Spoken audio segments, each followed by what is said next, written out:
Ikarim, we are in Parashat Korach. Parashat Korach, Be'ezrat Hashem, is upon us. We have to learn it, we have to toil in it, we have to see what we can learn. I heard, from Rav Biderman Shichyeh, one of the Gdolim in this generation, as far as Zikui Rabim in the Hasidish world, who comes from a very long lineage of tzaddikim. And Rav Biderman said that, stories about Pesach, you have to say during Pesach. Stories about Shavuot, you have to say during Shavuot. Stories about Sukkot, you have to say about Sukkot. But stories about Parashat Korach, you could always say. Why? There's always something that's going on in the world, and sometimes, Hashem Elechem, even in our own communities, that can be discussed, that you can learn from Parashat Korach. All of the machloket, all of the debates out there, the differences, and so on and so forth. A lot going on. Now, the question is, this whole Parashat Korach, this whole machloket, who is really behind all of it? Who is behind all of it? Of course, we know the Satan is always enticing people to sin, enticing them to go against the Hashem. But who did the Satan really fool? First, to get everything going, and the answer is the Satan fooled Korach's wife. Korach's wife. On her, it's written, Isha Oreset. There's Isha Bona, Isha Oreset. A woman builds, a woman destroys. A woman that builds is On Ben Pelet. In the beginning of the parasha, it says that part of the people that came with Korach was On the son of Pelet. And On the son of Pelet, later on, he doesn't show up when there's the final showdown event between Korach and Moshe Rabbeinu.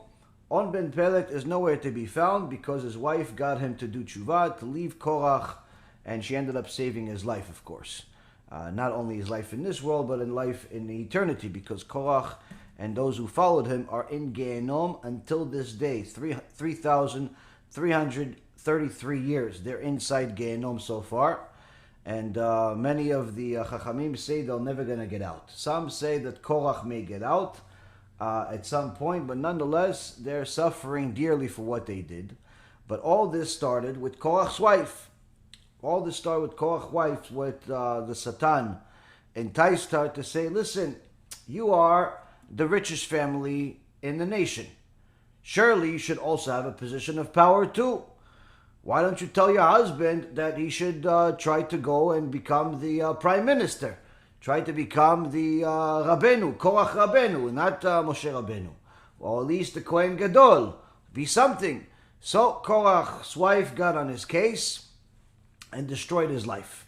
Now, later on, we see that Moshe Rabbeinu, right before the showdown, in chapter 16, verse number 26, Moshe Rabbeinu says to Am Yisrael, Su'u na me'al a'ale ha'anashim ha'reshaim ha'ele, ואל תיגעו בכל אשר להם, פן תיספו בכל חטאותם. He says to the assembly, saying, turn away now from near the tents of these wicked men, and do not touch anything of theirs, lest you perish because of all of their sins. Meaning that the filth, the tum'ah, the garbage that was infiltrating the Korach and everyone that was next to him was so dangerous that not only you couldn't befriend them, not only you couldn't stand next to them, but you couldn't even touch any of their things, because the ground, when it opened up, it swallowed all of them. Now, the reality is, Rabotai, that if Korach came back to life today with all of his money, practically the entire world would admire him. Look, he's rich, he's famous, he's in a book, he's this, he knew Moshe, but he was his enemy. Yeah, but he knew him. Yeah, he's rich, but he lost all of his money. Yeah, but he had it. And, people are going to justify all of these things. And you see that people admire wealth and success to such an extent that they simply let it blur their vision of morality, blur their vision of rationality. And this is actually one of the major tools of the Satan in order to entice you and everybody else, myself included, to sin. To sin, not just small sins, but the worst possible sins. Now, on the other hand, we have a story Chachamim say about Rabbi Akiva. There was a decree out there, and they sent Rabbi Akiva to go speak to the person in charge, which was a non-Jewish king. And this non-Jewish king heard that Rabbi Akiva is coming to visit him, and he knew that Rabbi Akiva is a very important person, so he wanted to honor him. So how do people that their entire life is simply following money, fame, power, all the physicalities of the world, it's no different than animals. What do they honor you with?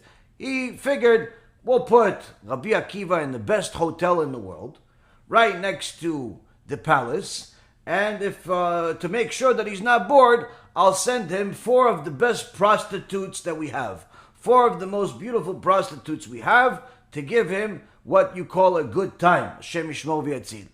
So he sends him these prostitutes, and the prostitutes come back to the king, saying to him, Your Highness, please don't ever do this again to us. We were willing to do anything you want, but don't ever send us to such a place. He says, what did he do to you? He says, they said nothing. He didn't do nothing to us. Well, what do you mean? He says, the second we came in, this Rabbi Akiva, this guest of yours, this Jew, went to the corner of the room and could not stop vomiting the whole night. He couldn't stop vomiting. He couldn't stop throwing up the whole night, throwing up his lungs out. We were scared to leave. We were scared to stay. We were disgusted the whole time. We've never seen anything like it. So the king is fascinated with what happened. So he invites Rabbi Akiva and he says to him, hey, please explain yourself. Were the harlots that I sent you ugly in your eyes? And Rabbi Akiva says, why would you send me such filth? The most vile thing in the world. Now, were the women ugly? According to anybody else that's in the world, absolutely not. There were beautiful women as far as physicality. But Rabbi Akiva saw the spiritual ramifications that have to do with being with these women, and what kind of horrible punishment a person would get by doing such a thing. Second of all, he saw the tum'ah that surrounded these women. How much filth they had on them from all of the sins they've made non-stop. And how vile this is in the eyes of HaKadosh Baruch Hu. And when a person connects themselves to HaKadosh Baruch Hu, v'nidvak tabam, that a person cleaves himself to Hashem, he starts feeling like Hashem, if you will, where he knows that Hashem is disgusted by immorality, by promiscuity, by immodesty and things of that nature. And therefore, he is disgusted by it, so much so that he says, that I should not see any type of nakedness among you, because I'll run away from you. I'll run away from nakedness. I'll run away from filth. It's disgusting to me, HaKadosh Baruch Hu says. Homosexuality is disgusting to me. Promiscuity is disgusting to me. All of these disgusting behaviors need to be disgusting to us. The question is how? How does one get themselves to be disgusted? Now, of course, we've discussed many times the different ramifications and the punishments that would happen to a person, whether male or female, that is promiscuous, whether Jew or non-Jew, that is promiscuous, that is wasting seed, that is doing things that are forbidden in the Torah, that HaKadosh Baruch Hu finds disgusting. There's no question about it that we've gone into the details of all of it. But today we're going to try to do something else. We're going to try to understand, how do you get to a point of being at least somewhat close to the feeling of Rabbi Akiva, of being disgusted by the sin, disgusted by this immorality that everyone spends their days and nights following it, worshiping it, chasing it, looking at it. How does one go from being like the rest of mankind that admires wealth, that admires fame and fortune, that is looking to have physical pleasure at any opportunity that they have? That's the vast majority of the world, to a point where you can be like Rabbi Akiva and the rest of the tzaddikim that not only are not looking for those things, but rather they run away from them and they feel disgusted by them. One of the greatest things that you would learn from Arav Nisim Yagen, alav Shalom, if you have the opportunity to ever listen to his lectures, he has his lectures in Hebrew for those that are Hebrew speakers. I recommend every lecture that he's ever made for you to listen to it at least 10 times just to make sure you understand it. But if you don't have the opportunity to listen to his lectures, his family, big tzaddikim, gave a big schut to the world and published a whole set of about 10 books or so of his lectures in written format, which is hard to find on the internet and in stores. So that's one of the things we actually have on our website, a set of books of Arav Nisim Yagen's lectures, and it was extremely well written, and it's one of those things that it's you could read it 1,000 times and still learn more. But one of the things that's always memorable to me about his lectures, about everything that he said, is that although he would tell you from time to time about the punishment, about Gehenom, about Kafakela, about all types of things, but one of the things that was most consistent in every one of his lectures is that he gave you the feeling of disgust from the sin. When he talked about immodesty, and he would tell you, this woman walking around with no arms, no legs, ugh, disgusting. And he would make these expressions and just the way about him, literally, even if you weren't disgusted, now you became disgusted. Now you became disgusted from this woman that's wearing a wig longer than the exile, or walking around with no sleeves, or walking around with all types of immodest clothes. You were disgusted by her at that moment, and in hopes that you're going to stay that way after that moment. But nonetheless, everyone in the room agreed that is disgusting. Just like Rabbi Akiva. How does one get themselves to a point where they're not only not going to the filthy websites and filthy movies and filthy TV channels and filthy news and filthy commercials. Not only they're not going there, but when those things come to them, because the Satan doesn't take a break just because you want to be holy, the Satan brings those things to you on a billboard, on some ad, or some other way that you're walking in the street, and he brings you this filth, this gross, disgusting thing, and he brings it to you. Not only do you not want it, you find it disgusting. You find it disgusting that this woman is immodest. You don't find it attractive. You find it disgusting. How can one go from this point all the way to that? Now, of course, it all requires an extraordinary amount of Torah learning and Musar. There's no question about it. And there's a lot of teachings that we have over the years to teach a person in order to soften their neshama and get themselves to that clarity. But there are also a few things that any person can do, whether Jew or Gentile. They could, if they really want to delve into the depths of everything, they'll arrive at this conclusion very quickly. And the key is to stay that way. Now, what does everybody admire? What is everybody looking up to? What does everybody want? As we said before, they want money, they want power, they want a physical pleasure. Usually all of those things come together. They come as a package. Being on Wall Street for almost 20 years and being involved with many, many millionaires, a few billionaires, having quite a bit of money, myself, having the ability to do things that other people can't do because of the lack of resources. I saw a lot of things. Baruch Hashem, I never got myself into this filth of the world, but nonetheless, I saw it day and night. And the reality is that you see how people chase this stuff and they live for it, and that's all they want. And you see it everywhere. And the question is, why would anybody want to be a celebrity? Why would anybody want to be the next billionaire? Why would anybody look up to all of those people? Well, let's see. They look up to all of those people. They look up to the rapper, the big hitter, Why do they look up? Because they see he's got a house. There's a show on TV that shows how nice his house is and how big it is and how many rooms he has and the chandeliers and the many cars and all the people that work for him and how many followers he has on the internet. And they see her and the new clothing line that shouldn't even be considered clothes. Needless to say, they call it the clothing line, and how many popular fans, how many people follow her, and how popular she is, and how she has all the newest clothes, and how the headlines say she makes all this money. And they see another person, and they see they got a job, and they have a CEO, and they founded a company, and they built it to become a multi-billionaire, and they're on the Forbes 500, and they so on and so forth. So the Satan, first and foremost, uses one of HaKadosh Baruch Hu's tools that works best. What does he do? He plants a seed.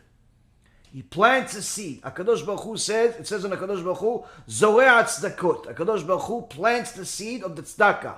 What does he plants the seed of the tzedakah? This is in your tefillah and shachrit. What does he plants the seed of the tzedakah? He doesn't pay you a reward for the tzedakah that you give right away, but rather he plants it. Why? He'll give you the reward when you need it, rather than when you want it, when you've messed up enough times, but now you finally did TeShuva. But how do you get back on your feet after you've messed up so many times? Hashem says, remember that tzedakah that you gave 20 years ago? I'm going to use the merit of that tzedakah to uplift you back to life. And so on and so forth. A person gets sick. HaKadosh Baruch Hu wants to give him a cure. And now he deserves to get that cure. But still, he needs to have the resources, the spiritual resources, to have a cure. Hashem says, you remember that tzedakah that you gave for a Sefer Torah, or you gave it to a Talmid Chacham, this, I'm going to use a little bit of the reward that you're supposed to get in Olam HaBa. I'm going to use it in this world for you to get you back to health, to get you back to life. So the Satan, Rabotai Yekarim, does the same exact thing. He plants a seed, just differently. He plants a seed. What does he do? He gives you the illusion that this person that you are now seeing on a screen or in front of you in anywhere or another is the definition of success. He or she is the definition of success, of happiness, of glory. They are it. Why? Because they're showing you this person at their prime. This person at a point where everyone around them wants to be them. And you become one of those people. So he plants the seed. Number one, this is what success looks like. This is what you want to be like. She is immodest, and that's why so many people love her. You should be immodest. Her hair is out like some lioness. Your hair should be out. She's not wearing any clothes. You shouldn't wear any clothes. She's talking like some truck driver. You should talk like a truck driver. She is promiscuous and has had 5 husbands inside 5 years. You should have 5 husbands inside 5 years. And you should do everything she does. Why? It's cute.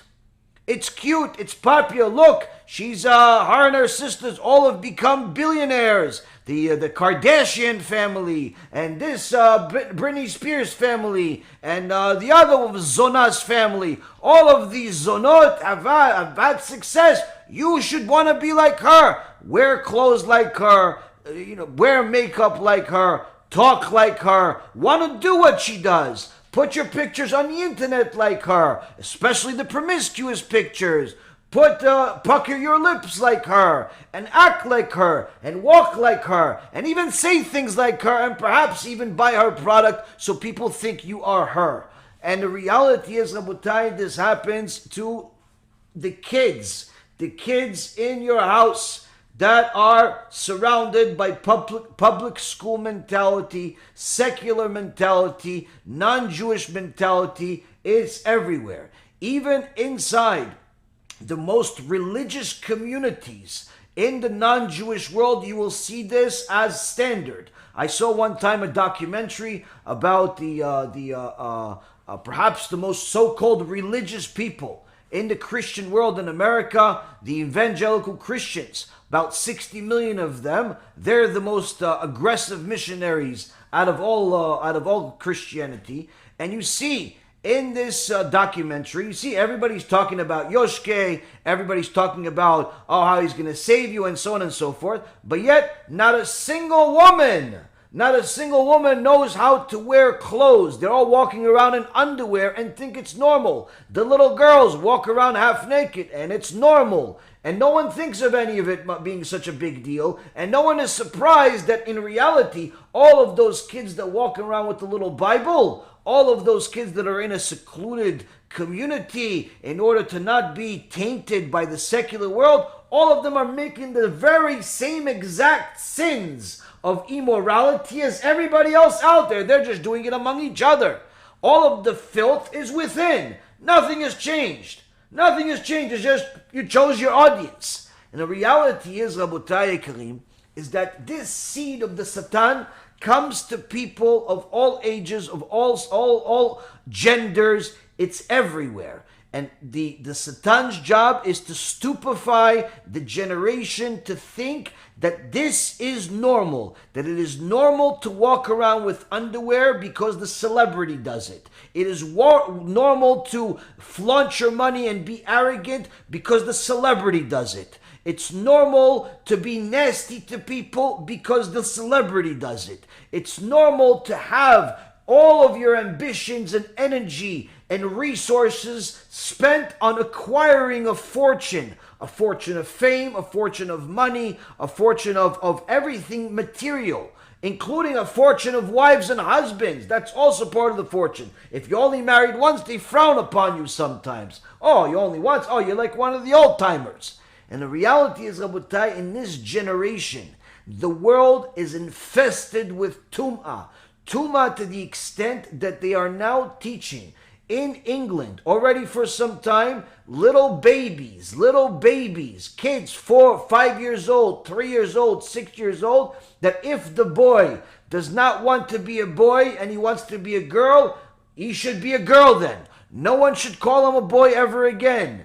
They teach this in the schools in England, and now it's coming to the United States. There are different parts of the U.S. that their teachers are teaching this to the kids in the public schools in the United States already, telling them that they should, first and foremost, never allow anyone to decide what their gender is. If you are a boy by, as far as your biology, but you decide that you're a girl, you can be a girl. Go to the girls' room and relieve yourself, just like one of the girls. Walk around with a dress. Do all of the things that the girls do.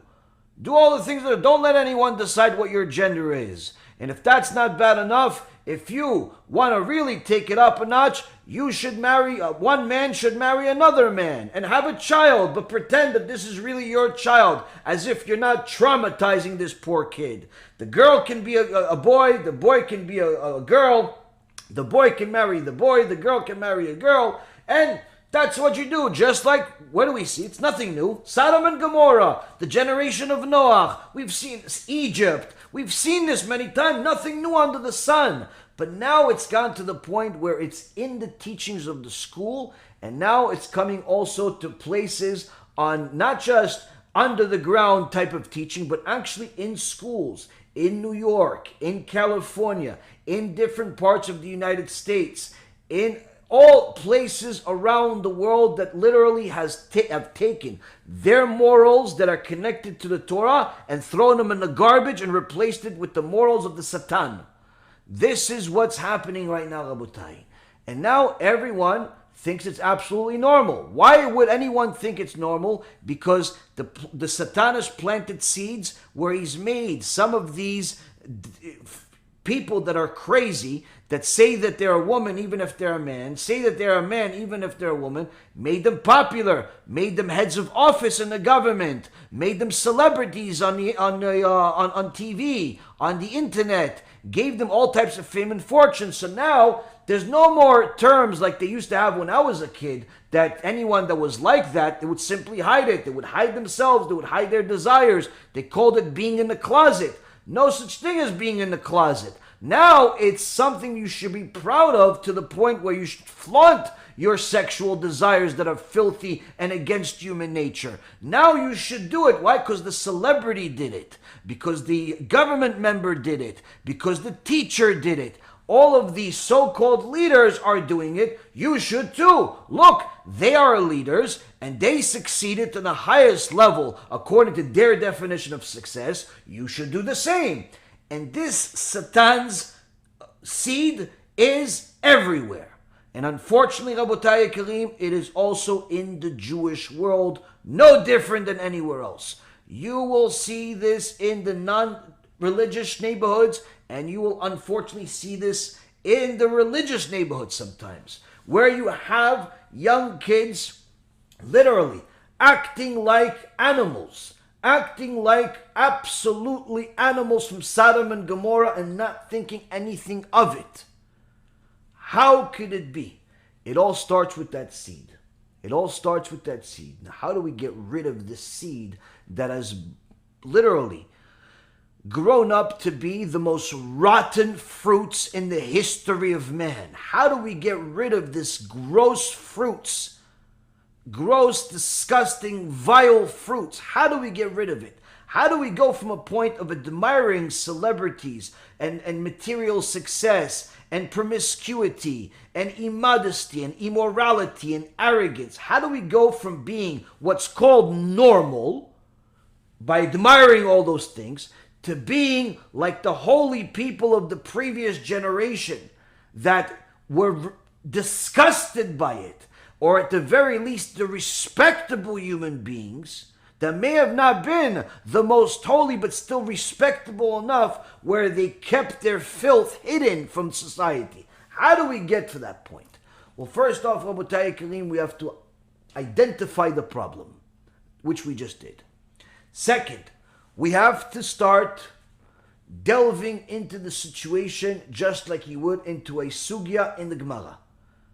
What are we getting our heads all wrapped up about? Who are these people that we are admiring? Let's see what really happens to these people. Who are these people that everyone admires? Who are these people? One of the most famous celebrities in the last 30 plus years is a cursed person by the name of Michael Jackson. Michael Jackson was from my generation and even before, and this is a person that made a fortune, hundreds and hundreds of millions of dollars, singing and dancing and doing all types of things, and everybody wanted to be like him, everybody danced like him, everybody wanted to sing like him, everybody tried to be like this person. Now, during his life, he had all types of issues. You saw he had all types of surgeries and all types of things, but people didn't think much of it. When did his whole character come to question? After his end.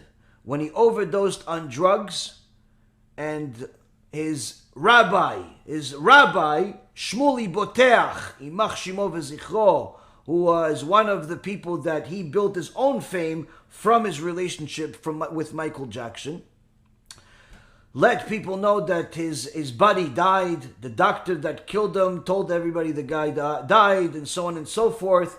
But then after he died, people started looking at his so-called legacy, only to find out that the rumors are true.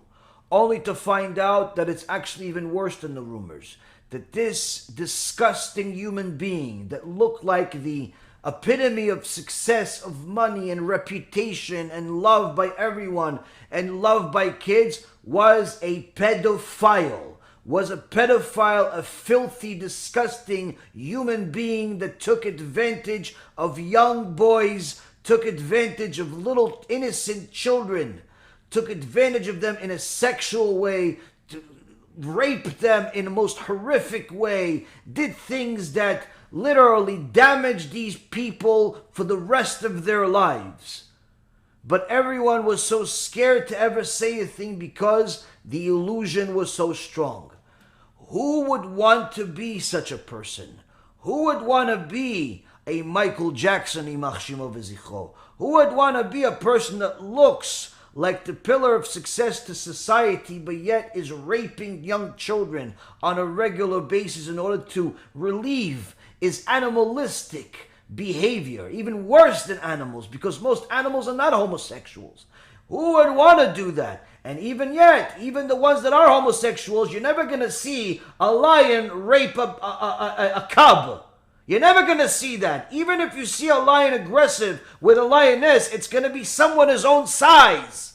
But no, this reviled human being, who is an excuse of a human being that's admired and was paid hundreds of millions of dollars and got the admiration of tens of millions of people, that's what he did on a regular basis. That's the definition of success, Rabotai. That person, that's success to people. That's the reality of those people. Let's see, let's go further. You have another childhood star by the name of Macaulay Culkin. Was famous for a movie called Home Alone. Young, cute-looking kid, looked like he hit success, made several movies that made a lot of people laugh, entertained a lot of people, and looked like this one was going to be a big success. What happened with this person that made tens of millions of dollars and had worldwide fame? Drug overdose, drug addiction, all types of psychological problems, all types of sexual problems, addictions, filthy, disgusting life, an excuse for a human being. Everyone admired what he was on a screen, but no one in the world ever admired what he was in real life. He's one of the people that people like literally shiver when they hear what happened to him. Next, you go to another celebrity named Tiger Woods, one of the people that had an athletic ability and to hit a little ball into a hole and call in a sport named golf, and everyone admired him with all of the millions or billions of dollars that he made. He looked like he was put together, looked like a respectable person, was a person that even got new people to watch the sport because he was a person of color, and everyone said, oh, ooh, wah, even a cool name, Tiger. Hey, what is he? Filthy, disgusting human being, committed adultery on a wife that was loyal to him. Committed adultery on a wife that supported him. Committed adultery on a wife that was waiting for him and loved him. Cheated on her with countless different people. Not only that, became a complete addict to drugs and alcohol. Complete degenerate loser in society. Yelling at people, insulting people, and just being literally the best possible way to show the image that you admire is an illusion. That image that's in the picture on a lot of different sports gear of this person, it's an illusion. Why? It's not him. It's not him. That's just him when he's not him. The him that's really him is with the adultery and the filth and the immorality and the grossness and the drunk driving, putting people in danger. That's him. That's Tiger Woods. Furthermore, you go to a disgusting human being, a famous anti-Semite named Mel Gibson, made a fortune in the movie business, was an actor that everyone admired, only to be found one day saying anti-Semitic things, that he wants to kill Jews, that he hates Jews, that he's a complete alcoholic, a degenerate for immorality, a degenerate for anything that will get him to have some type of physical reaction, a complete disgrace of a human being. That's who Mel Gibson is. It's not the one that you see in the movie. The reason why he's an actor like all other actors before and after him is because the actor allows him to live in the illusion that everybody else is believing. Because the real version of him is a despicable human being that no one would ever want, and no one would ever want their child to be. Then you go to a person like Mike Tyson.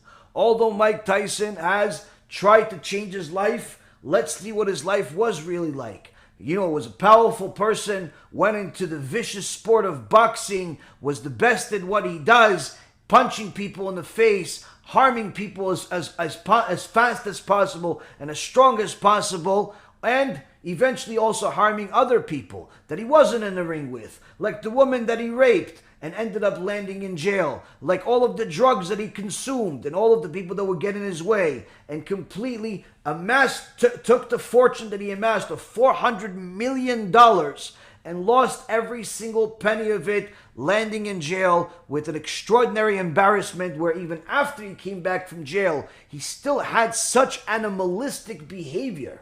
Such animalistic behavior where he was already used to whatever he wants, he's going to get. And as soon as he doesn't get it, the animalistic behavior gets even stronger, to the point where when he was trying to return to the ring, trying to return to the vicious sport of boxing, what did he do? He bit the opponent's ear off. That's not part of the sport. Only an animal bites. But yes, Mike Tyson, admittedly, animal. Now, all the drug addiction, all the sex addictions, all the filthy, who would want to be such a person? So how come so many people pretend even till this day they want to box like Mike? They think they're like Mike. They're going to be like him. Why? Because they're attracted to an illusion that you see in a ring for a few moments. Not the real Mike Tyson. Not the person that went home after he beat a person senseless. Not that person. Not the person that raped a woman, or perhaps maybe even more. Not the person that lied. Not the person that was addicted to drugs and sex. Not a person that was a complete degenerate for the rest, for all of his other life, all the other time outside of the ring. No one wants to be that person. Everyone wants that moment when he's on the screen and he has his hand as the winner. Everybody wants that moment. And that's the Satan's seed illusion. To try to fool you to thinking you can be like him, not realizing all of the baggage it comes with. You have a person like Bill Cosby. A person like Bill Cosby that built his net worth and his career and his name to the point where literally every person in modernized society knew who this person was. He was in a family show. He was a person that many of us grew up watching. He's a person that was literally on every TV screen. You would have it as like background, even if you weren't watching the show. He was on every screen as like the nice old man that's on TV, the funny guy that finds it sarcastic with everything, only to find out that he's a sex addict. He's a vicious person to other people. He's a disgrace of a human being. That took advantage of people physically and otherwise, and unfortunately damaged and traumatized them. But it took decades for all of this filth to come out. For all of those years, he was admired, he was hired, and he was given millions of dollars. But that's what the Satan does. He keeps putting the seed. Yeah, you want to be like Bill. You want to be funny like him. You want to be cute like him. You're going to be this like him. Why? He's on TV. And those few moments that you see where they take hours or days worth of footage and they cut it so much that you really only have a 20-minute show after weeks of actual footage, because in reality, the rest of it is garbage. So what do? They give you the tamtzit of the illusion. Not just the illusion itself. No, the illusion would be the whole recording. What do they give you? They give you the potent, the syrup of the illusion, meaning the best of the best, the most concentrated part of it. That's the illusion they put on TV, that he's always funny, and he's always happy, and he's always this, and that is literally the pillar opposite of who he was in real life. Next, Kevin Spacey. A person that anyone that watched some of his movies admired his acting. Movies like, I think it's Unusual Suspect, which I have taken one of the quotes that he said as one of the things that I always had in my head, which is the best thing that the devil has ever done was convince the world that he doesn't exist. Now, this is a fantastic, genius quote, and it's true, it's in the Torah itself. But nonetheless, Rabotai Karim, this acting in that movie and countless other movies that earned this person tens of millions of dollars, if not hundreds of millions of dollars, came at the price of destroying people's lives, pedophilia, and all types of immoral behavior, sex addiction, drug addiction, and everything else, just like everybody else that we talked about. that person that you saw on a screen, that you admired and perhaps even wanted to be like for a few moments or even longer, was literally murdering the souls and bodies of countless people while you were admiring him.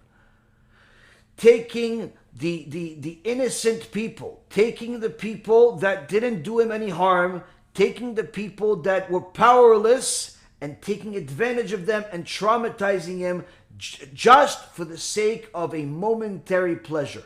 Imagine a person is going to live 70, 80 years in this world. And the reality is that this 70 years is going to be traumatized. It's going to be ruined. It's going to be a constant life of fear that the trauma will repeat itself only because that filthy excuse of a human being, Kevin Spacey, wanted a pleasure of 30 or 40 seconds. That's what. So he took your whole life of 70 years and put it all in the garbage because he wanted a pleasure of a few seconds. A few seconds. That's what he thought your life is worth. Your life is worth to be ruined for him to have moments of pleasure. This is the person that people admired. He's no worse.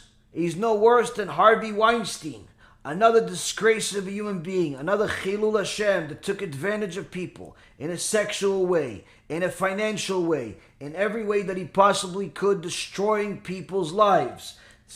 And the list can go on forever when it comes to that. And then you look at, okay, maybe not everybody's a pedophile. Maybe not everybody's a sex addict. The truth is that practically all of them are, in one way or another, just not necessarily always criminal. But you have people like Nicolas Cage that amassed a wealth of at least $150 million, getting paid $40 million per movie. $40 million per movie that could literally feed a civilization in Africa. This person got paid just to be in a film that's going to be on a screen for 90 minutes. $40 million. All of that money in the garbage. Declared bankruptcy. A person by the name of 50 Cent, very popular rapper that was very violent both in his words and in his life, very arrogant. That was his whole show. I myself used to listen to his music and found it entertaining. But the reality is, when you look at his life from a Torah perspective, from a moral perspective, you see how immoral this person is, how vicious he is, how disgusting he is, to the extent where this person not only ended up amassing a great fortune, but also not losing a great fortune, but also, despite having it or not having it, he's still a deadbeat that he always was, not paying child support for the kids that he had, with the many countless women that he was with because of his immoral behavior. Because to him, to be immoral, that should be admired. To be with many women, that is something that is to be aspired to be. That's what a lot of guys want to do. They want to be with many women. They want to be like a 50 Cent or a celebrity that can get any girl that he wants. But the truth is, do you want your daughter to be one of those girls? Do you want your daughter to just be that tool that he uses? Do you want your daughter to be one of those girls? So how come you feel okay for being one of those guys? Because you know that HaKadosh Baruch Hu punishes measure for measure.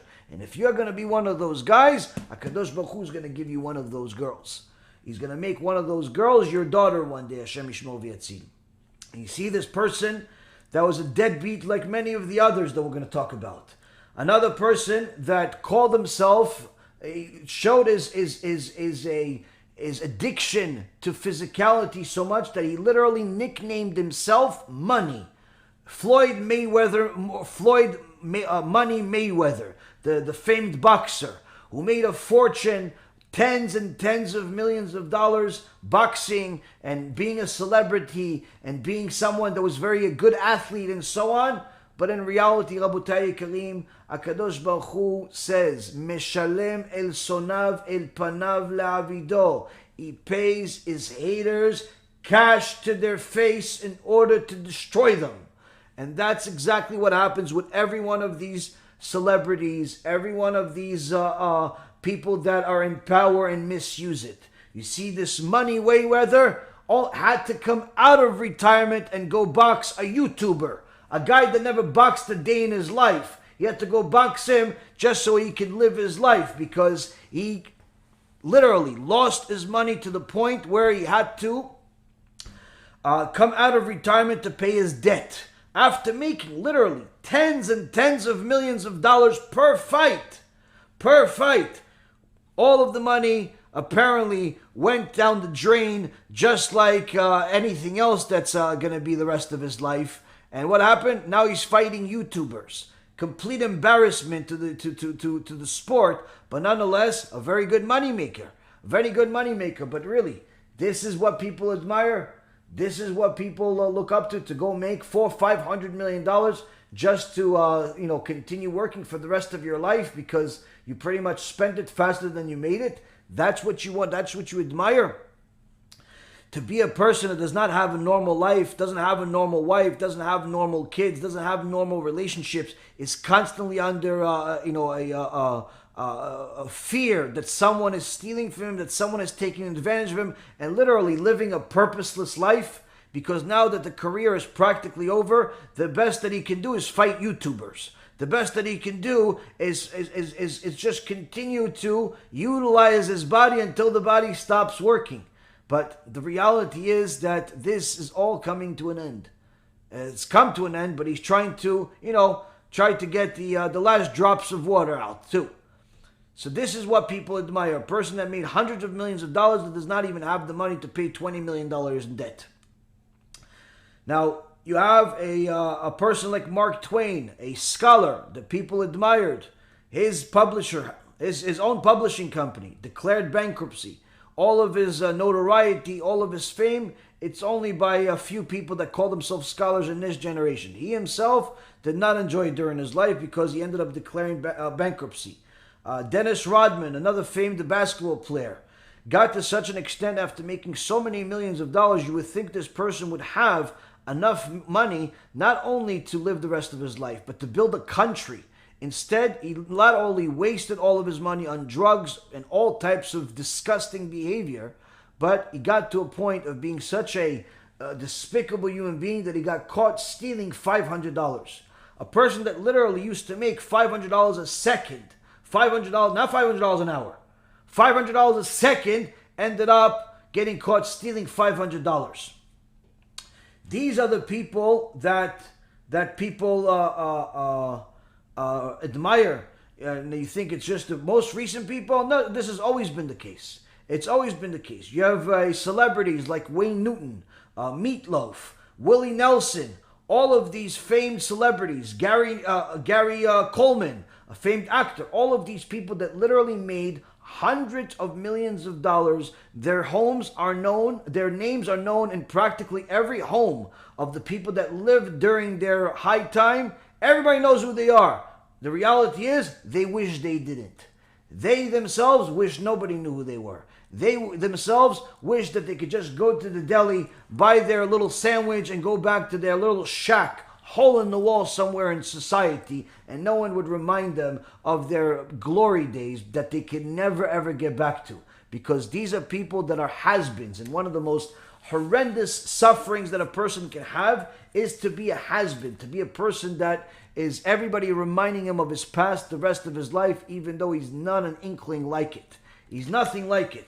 Now, a lot of people like to admire some of the very wealthy people on Wall Street. I was among some of these people. I met some of these people, meaning that I saw some of these people in lectures, talked to them at times, and so on. And people like to admire some of these people. Some of the most famous you look at. Warren Buffett, he's been practically the Wall Street grandfather for probably the last 50, 60 years. It seems like he's been 100 years old for 50 years already, making billions of dollars, extremely successful, and you would see, oh, this person seems like a nice guy, he seems moral. But if you actually look at his actual real life, there's nothing to admire. With all of the money that he has, with the hundreds of billions that he has, he still lives in the same house that he bought 50 years ago. like he's not even enjoying the money like a normal human being. He still eats a hamburger and Coca-Cola for $2 from McDonald's every single day. He's not even having the food of the rich and famous. He's not even enjoying the physicality of the world. It's simply a sport of making money. Now you would think, oh, maybe at least his kids are going to benefit from that money. No, he already declared that those very same kids that he has and barely has a relationship with them, barely has the relationship that he has with some of his employees is much more developed and much more secure than the relationship that he has with his children, because they know him pretty much like everybody else knows him on TV. The illusion. And his kids know that they're not going to get anything of substance after he dies, because the majority of his money is going to continue all of these endeavors that fuel corporate America and so on. Meaning that even the kids that thought, oh, maybe, you know what, at least he's going to give me the chunk of it. He worked for $100 billion. Give the kids $1 billion each, $5 billion each, $10 billion each to do different things. No, that's not going to happen. Now, you would think, this grandpa type of person, he probably has a good marriage. Absolutely not. His wife couldn't deal with him and left him. Simply couldn't deal with the person, couldn't deal with his personality, and just ended up leaving him. This is actually what happens to almost all of these people, if at one point or another. One of the other people is the guy for Bezos. Jeff Bezos built Amazon, one of my favorite companies. That I use their product, fantastic products that they have. But as a human being, he's practically a disaster of a human being. Is divorced after so many years from the woman that helped him in order to go chase young girls, in order to feel like he's young again and try to look like he's 20 years old again. This is a person that made practically every employee or every person that came into a meeting with him cry in the meeting on a regular basis. It is well known that the meetings that they would have with him, the conversations they would have with them, would lead people to anxiety attacks and literally being traumatized by simply talking to their boss. This is who you admire. You want to be one of those people that tortures people and causes them literally anxiety just by them being employed by you. This is what you want to be. Or perhaps you have people like not just Bezos, you have like Steve Jobs. Steve Jobs amassing notoriety and billions of dollars, only to live just long enough to see some of his products come out, but die because all of the money that he made from those products was not enough to buy him a single liver to save his life. A single liver to save his life. Simply, he could not live another day and died the same atheist that he was his whole life, with a lot of regrets. As the verse says, Reshaim, the wicked, live a whole life full of regrets. And he himself said he regretted that he lived as an atheist. He should have looked into it further. But he was too busy chasing the physicality. This is what people admire. This is what people want to be like. And the reality is, Rabotai, when a person knows that all of those people that they admire are literally a disaster of a human being, you start thinking to yourself, why do I admire these people? And there's no exceptions. It's any celebrity that you look at, any athlete that you look at, if it hasn't happened to them already, it's going to happen to them. But generally speaking, their whole life is full of it. Their whole life is full of immorality, divorce, adultery, every single type of crime that they can commit and think that they were not going to get caught, they do. Because that, in essence, is the thought of the people that want that type of power, is a life of complete freedom. Freedom to the extent where they can commit crimes against humanity without any recourse. But HaKadosh Baruch Hu sees everything. HaKadosh Baruch Hu makes sure that everybody has to pay the bill. And all of those that desecrate Hashem's name in private, he will expose them in public at some point, as the Mishnah in Avot says.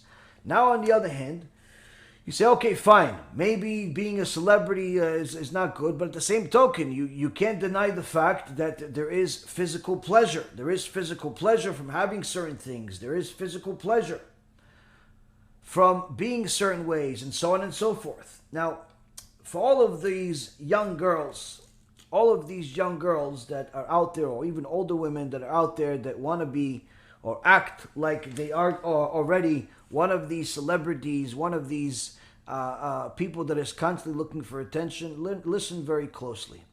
Listen very closely, because I'm about to talk to you. But I'm going to talk to you by talking to the men right now.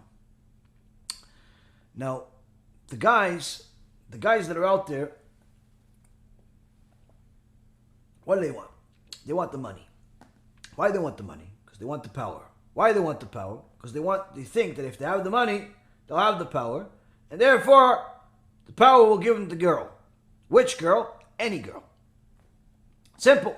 Any girl. What about getting married? Oh yeah, we'll get married too. But also maybe the secretary, maybe the this, maybe the that, all that stuff. Okay.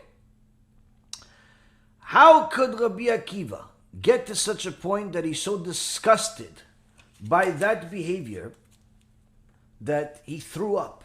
Yet you want to be one of those people that is as promiscuous as can be.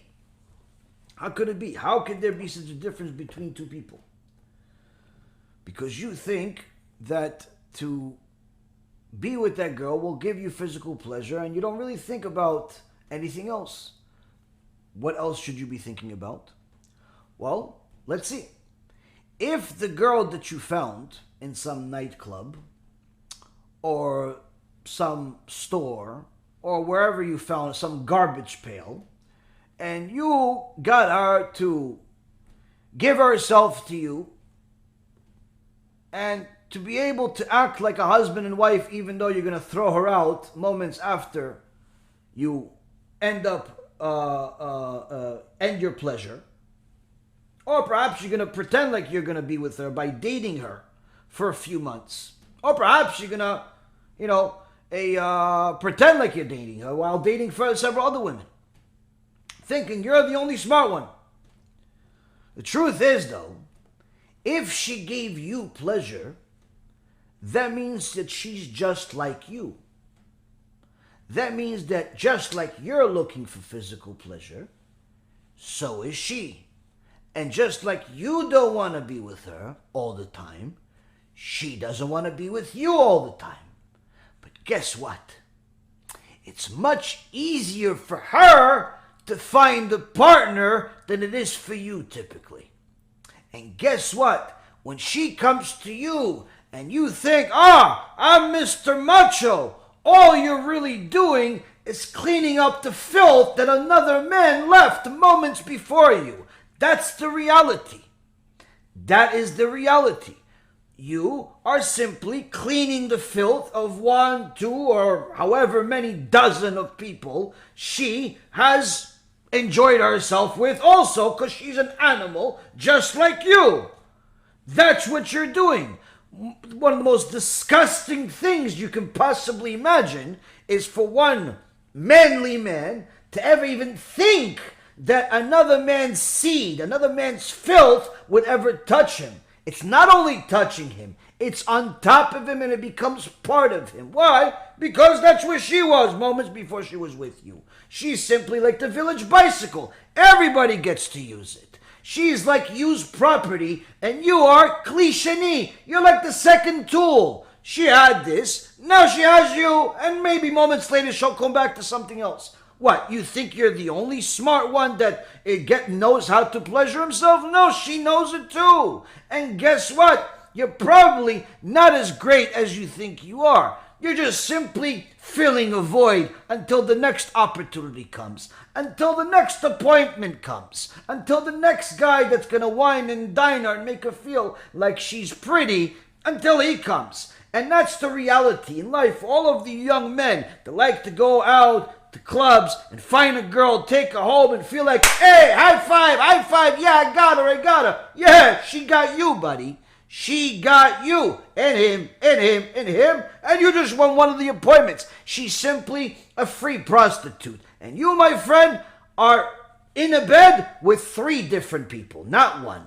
You're with 3 different people. Now you think I'm making this up because I used to be secular? No, it's in the Gemara.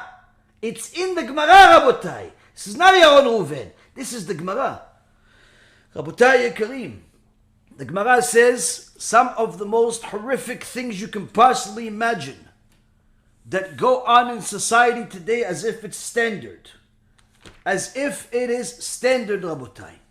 The Gemara in Masechet Pesachim, page 112a, says that a person that's a divorcee should not marry another divorcee while her husband is alive. Why shouldn't he marry, if he's divorced, why shouldn't he marry a divorced woman while her husband is still alive? Because when they are in bed, there are 4 people. When the divorced man and the divorced woman, they're together, there's 4 people in bed. Why 4 people? He's thinking about his ex-wife. She's thinking about her ex-husband. So there's 4 people. He is cleaning the filth of her ex-husband left. She is also doing the same thing with her. Same exact thing. There's 4 people in the bed, Rabotai Karim. And guess what? The part where I said you're not all that, that's also in the Gemara. It continues. Also, you should know that she may end up resenting him. Why resenting him? Didn't she date him, marry him? She's met him in a club. She calls him, I love you, I poopies, tooties, no, what? How come? Because not all fingers are the same, the Gemara says. Not all fingers are the same is a euphemism for the male member. She doesn't think that your finger is the same thing as the guy that was right before you. That's what it is. But you did clean up the mess, though. This, Rabotai, is what happens when you treat yourself like an animal. You find animals.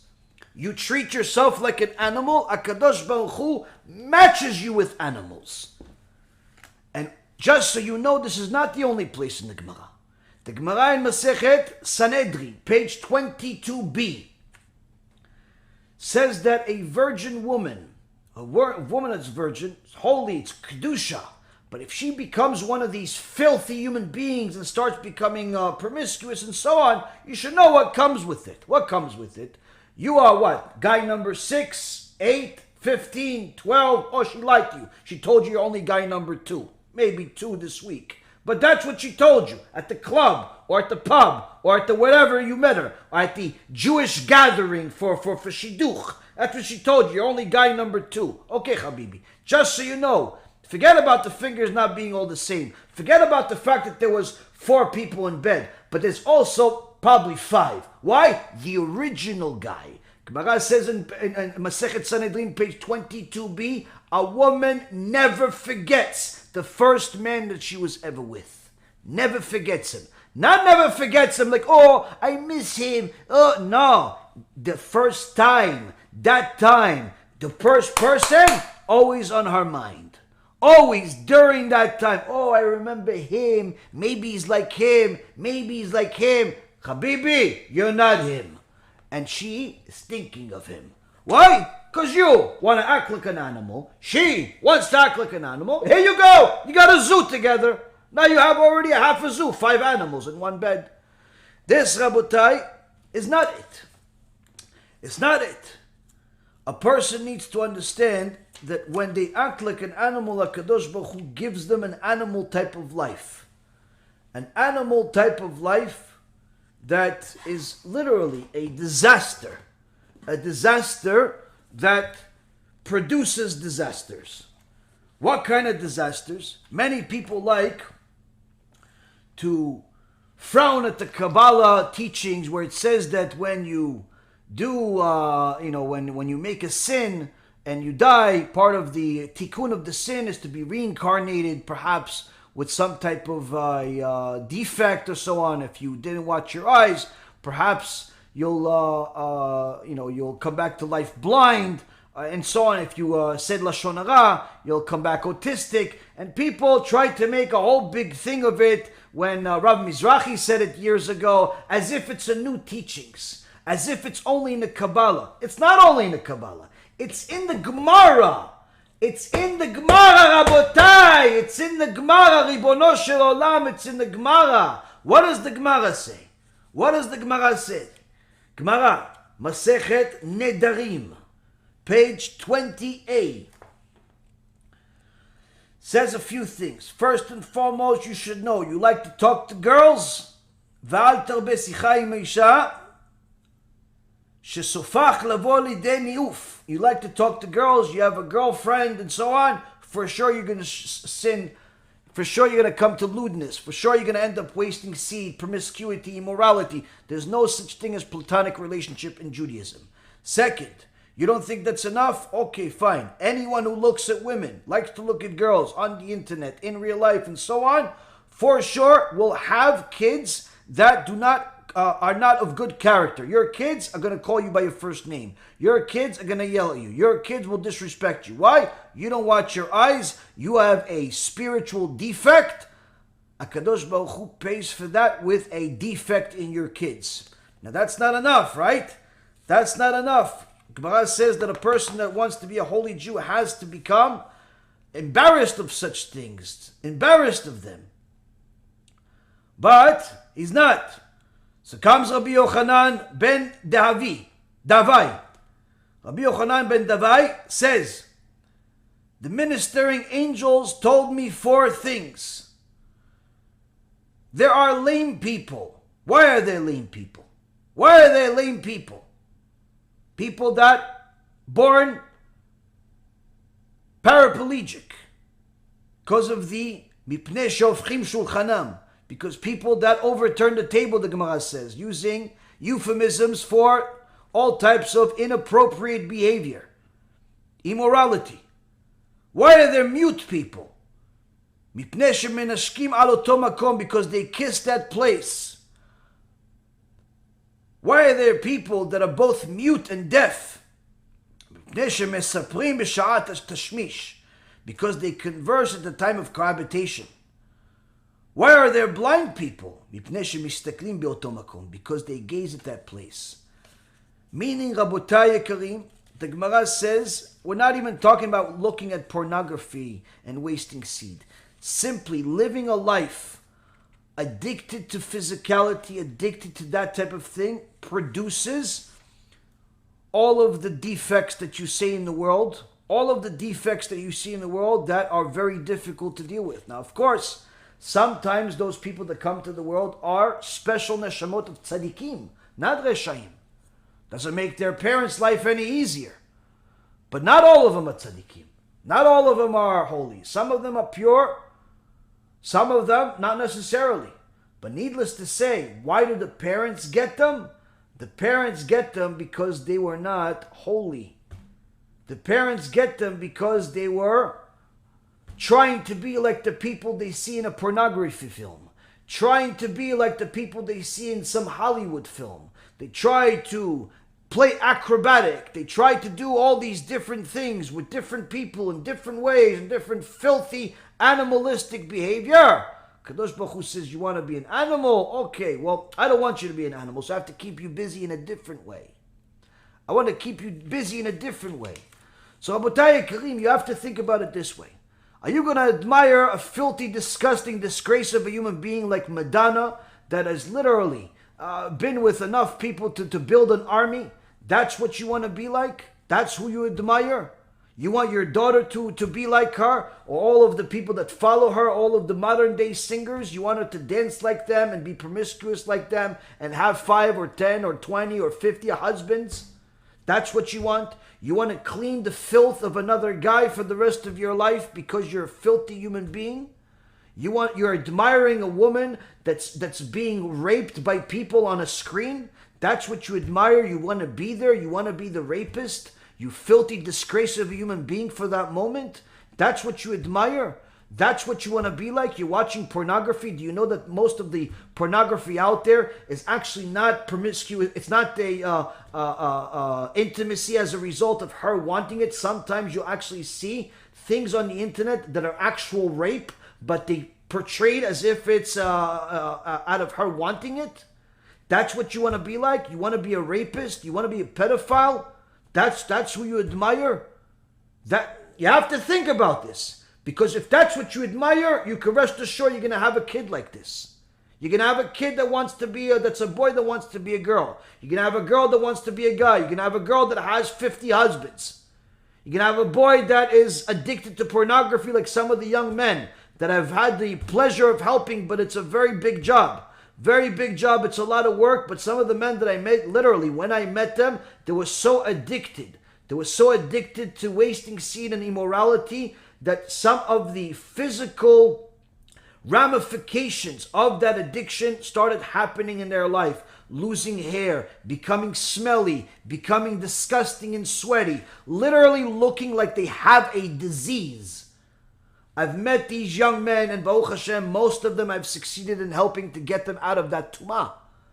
You want to be one of those people? You are one of those people. You're admiring a woman. You're admiring a guy that's raping a woman. You're admiring a man that's full of filth. He's full of tumah. That's what you want to be like?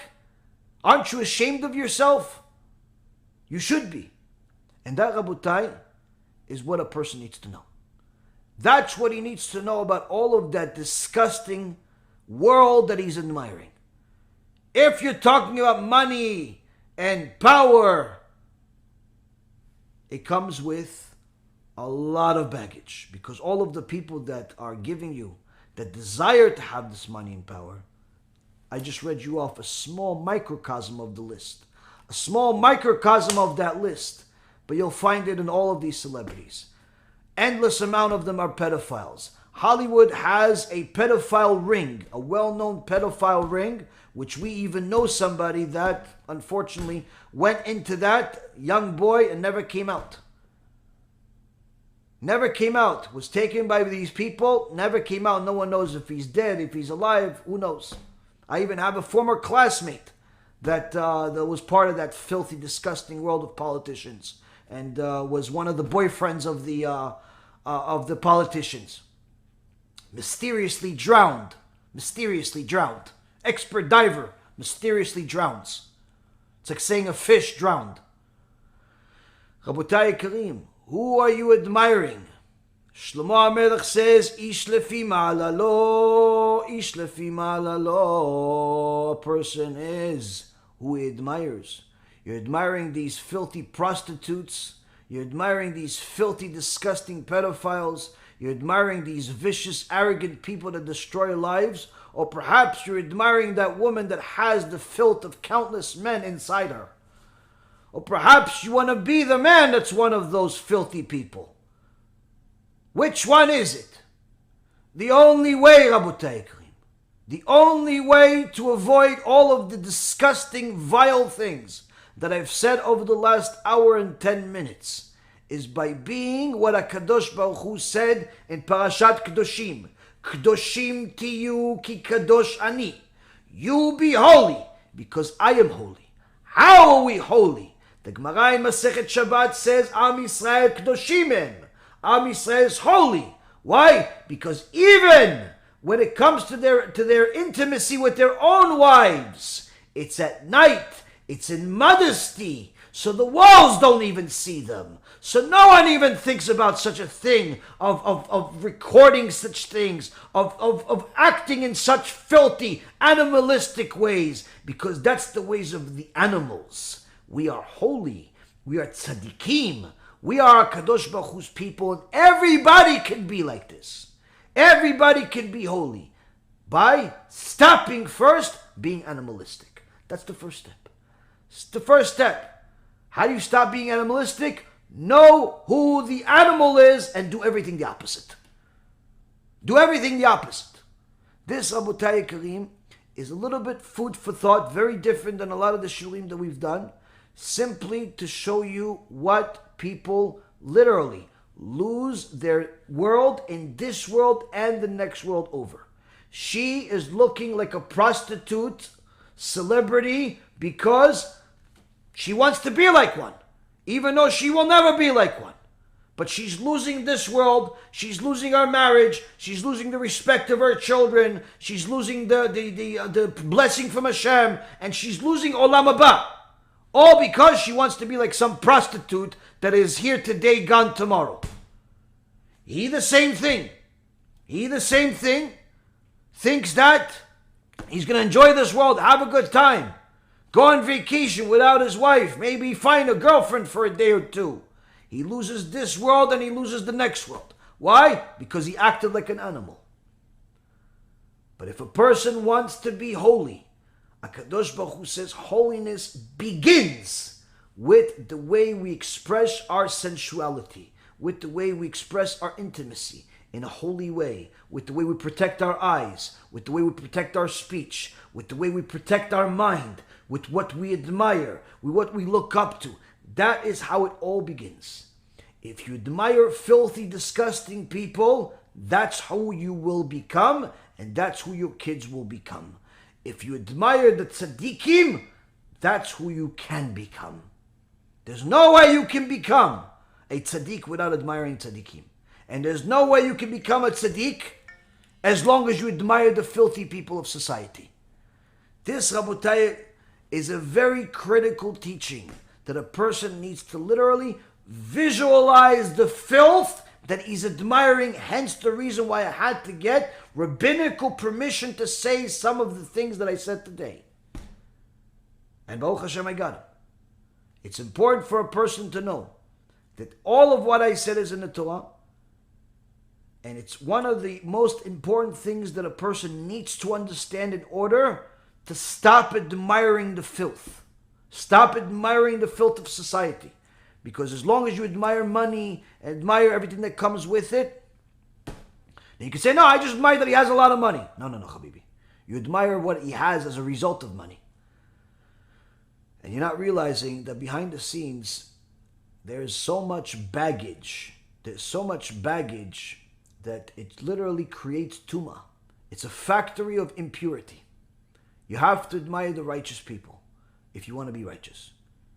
You have to admire them and you have to be like them. Whether Hashem decides to make you wealthy, married, house full of kids or not, all the results are in the hands of Hashem.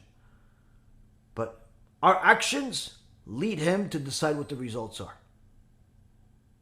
This, Rabotai Karim, is a very critical, fundamental teachings that is necessary for each one of us to repeat once in a while when our mind is infected by some of this impurity of the world. Because it seems like this world is just getting more and more impure by the day. And if we don't start being clear with what we need to do in order to protect ourselves, everything else is in vain. Shalom V'chai, everyone.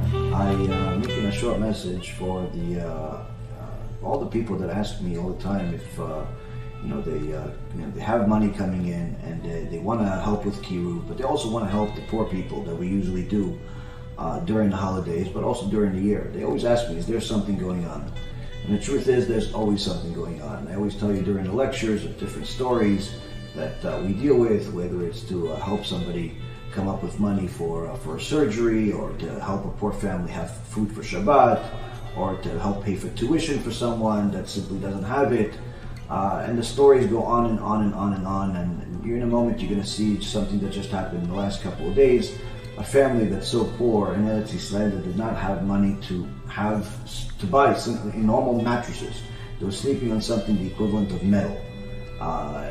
The only thing this reminds me of is the concentration camps, Hashem Yishmo.